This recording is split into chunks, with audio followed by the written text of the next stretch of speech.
question that I'm often asked is there a cure for reactivity? Is it something that we can completely get rid of?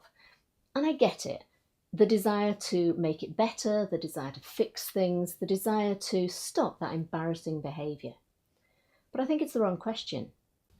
Reacting to things in the environment is a normal, healthy response. We do it ourselves.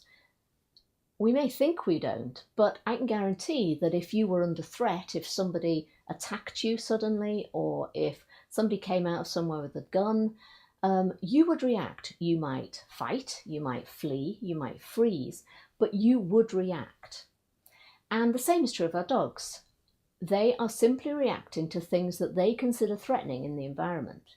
Now, we may know that those things are not threatening, and we may think that they shouldn't feel threatened by them, but the fact is that they do. And therefore, their reactivity into that is normal. It's their response to something that they find difficult.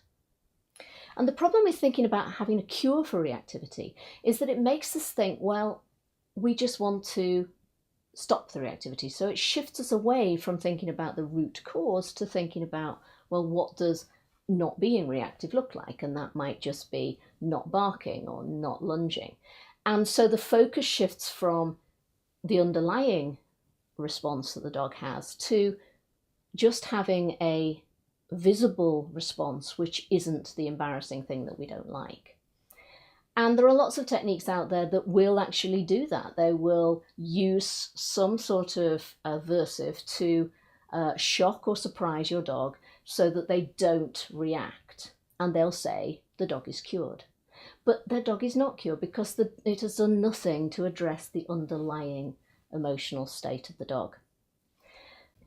So one way to change your thinking is, rather than thinking about curing your dog's reactivity, is to think about making your dog more comfortable with things so that they don't feel the need to react, so that they see things that, like other dogs running in the park, as just being normal rather than being threatening.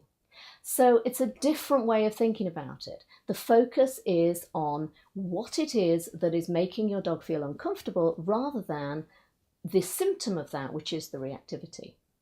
It may take a bit longer because we're not trying to suppress emotions, we're trying to change emotions. But it is far better for you, it's far better for your dog, and it's far better for the relationship that you have with your dog. And does it work? Yes, absolutely it works. It may not be a sudden switch, it may not be something that's here one day and gone the next, but what you will find is over time your dog can cope with much more.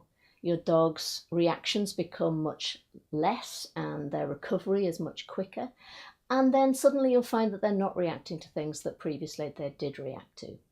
And most importantly, you'll have a stronger and more trusting bond with your dog through doing this than you will ever get through any quick cure methods.